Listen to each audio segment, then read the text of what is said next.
Praise the lord. యేసుక్రీస్తు నామముపేట మీ అందరికీ శుభములు. చిన్న ప్రార్థన చేసుకుని దేవుడి యొక్క వాక్యం విందామా. పరిశుద్ధుడైన దేవ, ప్రియ పరలోకపు తండ్రి, మీ బంగారు పాదములకు స్తోత్రం నాయన. గడిచిన కాలమంతా నీ కృపలో భద్రపరుచుకొని ఈ దినము తండ్రి నాయన ప్రభ, నీ వాక్యం వినడానికి నీవు మాకు ఇచ్చిన సమయాన్ని బట్టి, స్ఫూర్తిని బట్టి నీకు వందనాలు ప్రభ. నువ్వు మాట్లాడుతుండగా ప్రభ, నీ జ్ఞానం మాలో నింపబడి ఈ రోజంతా కూడా నీ జ్ఞానముతో, నీ భక్తితో, నీ పరిశుద్ధతలో నడిచే కృపను దయచేయమని యేసు నామమున ప్రార్థించి వేడుకొంచున్నాము తండ్రి. Amen, amen, amen. ప్రియులారా, మనుషులకి సర్వసాధారణంగా ఒక గుణం ఉంటుందండి. ప్రతి మనిషికి, దాదాపు ప్రతి మనిషికి ఎవరో చేతి వ్రేళ్ళు లెక్క వేయొచ్చు, కానీ చాలా మందికి ఒక గుణం ఉంటుందండి. ఆ గుణం ఏంటంటే మర్చిపోవటం. అవునా? మీ జీవితంలో కూడా ఎదురయ్యారా? అవునండి, చాలాసార్లు చిన్న చిన్న విషయాలు ఫోన్ చేస్తానంటారు, చేయటానికి మర్చిపోతూ ఉంటారు. అలాగే అన్నం తినడం కూడా మర్చిపోతూ ఉంటారు సెల్ ఫోన్లలో చూసుకుంటే ఈ మధ్యకాలంలో. లేదా ఏదైనా పని చేయడం కూడా మర్చిపోతూ ఉంటారు. జ్ఞాపక శక్తి ఉందో లేదో పక్కకి పెడితే మర్చిపోవటం అనేది మనిషికి నైజంగా మారిపోయిందండి. చాలా ప్రాముఖ్యమైన విషయాలు కూడా ఒక్కొక్కసారి మర్చిపోతుంటాం. అంతెందుకండి, నీవెవరికైనా మేలు చేసినట్లయితే, ఎవరైనా నీ ద్వారా మేలు జరిగినట్లయితే వాళ్ళని కూడా మర్చిపోయే లోకంలో నువ్వు నేను జీవిస్తున్నాం. వాళ్ళు మర్చిపోయినప్పుడు మనకు చాలా బాధ అనిపిస్తుంది. ఒక్కొక్కసారి జ్ఞాపకం చేయడానికి ప్రయత్నం చేసినా సరే, ఏమోనండి అసలు గుర్తు రావటం లేదు అన్నట్టుగా మాట్లాడుతూ ఉంటే ఇంకా మనసుకి చాలా గాయం అవుతూ ఉంటుంది.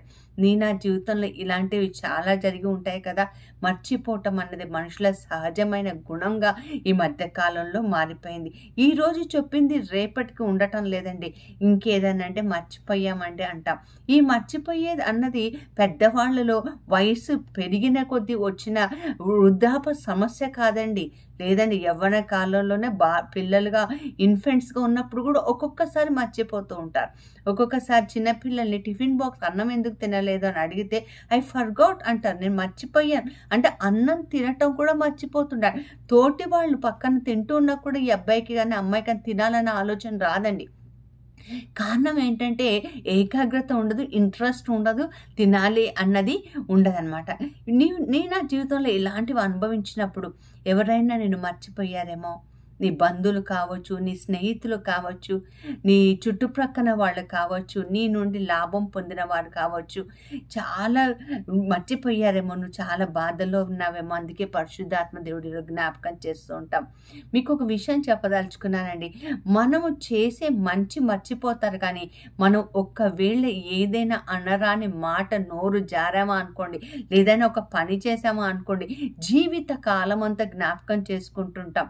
దానికి అన్న మాటకి మనం ఎన్నిసార్లు క్షమాపణ చెప్పినా, లేదా మన జీవిత విధానాన్ని మార్చుకున్నా సరే, చూడండి, యేసుప్రభు వారు ఒకరోజు ఒక పాపి అయిన స్త్రీ అత్తర్ బుడ్డి తీసుకొని వచ్చి ఆయన పాదాలు మీద పోసి తన జుట్టుతోటి తల వెంట్రుకతో తులుస్తున్నప్పుడు అక్కడ ఉన్న వాళ్ళు ఏమి అన్నారో తెలుసా?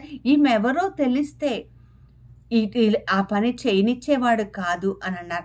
అంటే ఈమె పాప స్థితిని మనుషులు జ్ఞాపకం చేసుకునే ఉన్నారండి.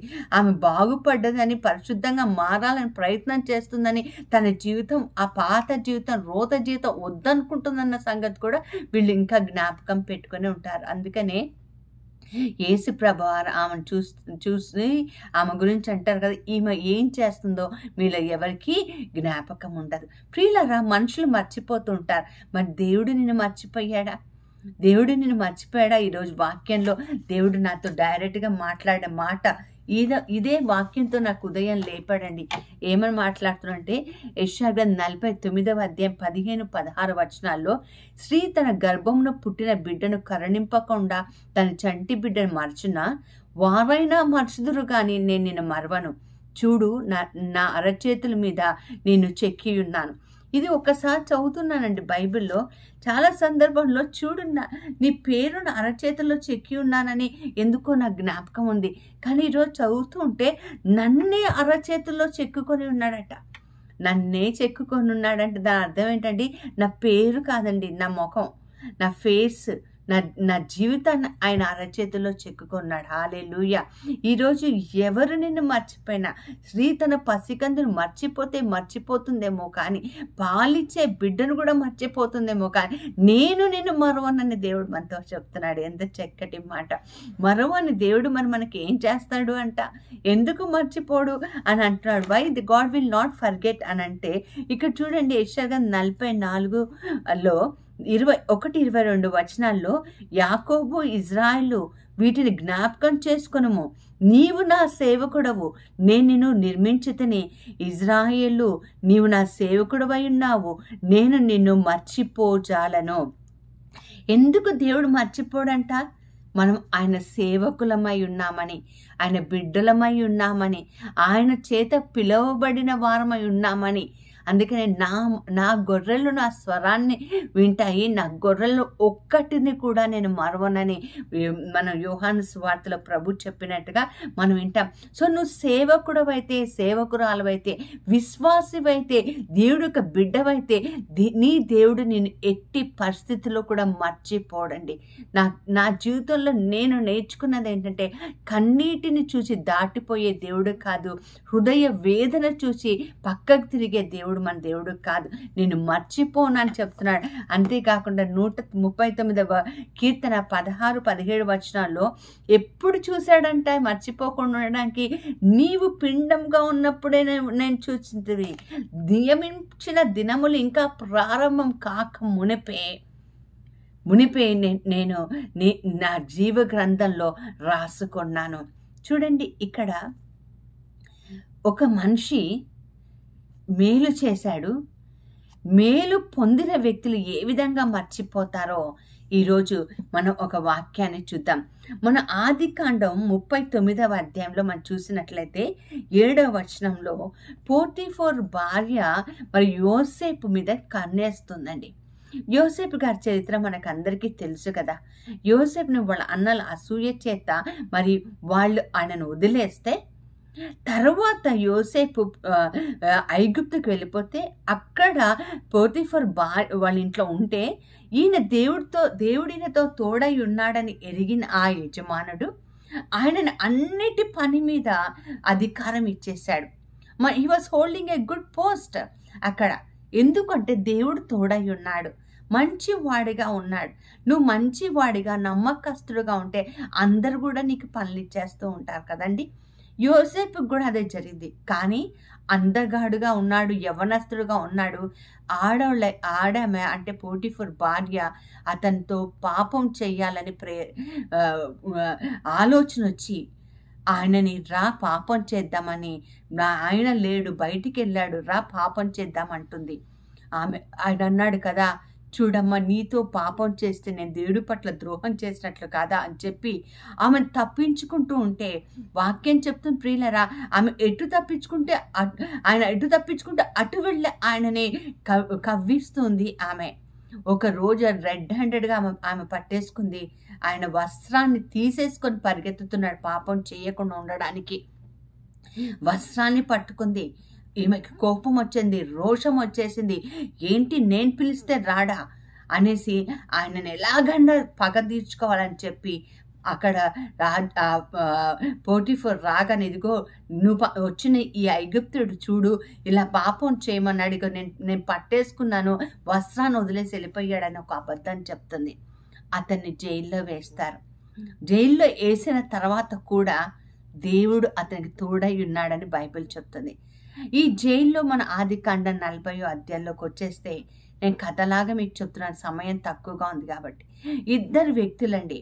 ఒకడు పానివాహకుడు, రెండోవాడు వంట చేసేవాడు. వీళ్ళిద్దరికీ కల వస్తుందండి. ఏదో తప్పు చేశారు, చెరసాల్లో వేశారు. కళకు అర్థం చెప్తాడు. అర్థం చెప్పిన తర్వాత పానివాహకుడికి ఒక మాట చెప్తాడు. ఆ మాట చదివి వినిపించాలని నేను ఇష్టపడుతున్నాను. ఆ మాట ఏంటంటే, ఇగో 40వ అధ్యాయము 14వ వచనంలో కళకి వివరణ ఇస్తారు. 23వ వచనంలో ఏమని ఉంటుందంటే, పానదాయకుడు యోసేపును జ్ఞాపకము చేసి కొనక అతన్ని మర్చిపోయాడు. అసలు ఎంత చక్కగా కళను వివరించి నువ్వు బ్రతుకుతావయ్యా, నీకు క్షేమం కలుగుతుందంటే బైబిల్ చెప్తుంది ఆయన క్షేమము మేలు పొంది కూడా అతన్ని మర్చిపోయాడు. ఎంత ఎంత ఘోరం అండి. నీ జీవితంలో నా జీవితంలో కూడా జరిగిందా? నీ నుండి మేలు పొంది, నీ నుండి ఎన్నో ఎన్నో కార్యాలు పొంది జనాలు మర్చిపోయారా? ఇక్కడ పానదాయకుడు మర్చిపోయినా దేవుడు అతన్ని మర్చిపోలేదండి. ఏం చేశాడో తెలుసా? ఎక్కడికి లిఫ్ట్ చేశాడో తెలుసా? ఆదికాండం 41:40 వచనంలో ఫరో రాజుకు వచ్చిన కళని వివరించిన తర్వాత ఫరో రాజు చెప్తున్నమాట, నా ఇంటి మీద అధికారము ఇస్తున్నాను, నా ప్రజలు నీకు విధేయులై ఉన్నారు, సింహాసనము మాత్రమే నేను పైవాడిగా ఉంటాను, మొత్తం ఐగుప్తు నీకు అధికారం ఇస్తున్నాను. ఎక్కడికి లిఫ్ట్ చేశాడు చూడండి. మనుషులు మర్చిపోయారు, మేలు పొందిన వారు మర్చిపోయారు.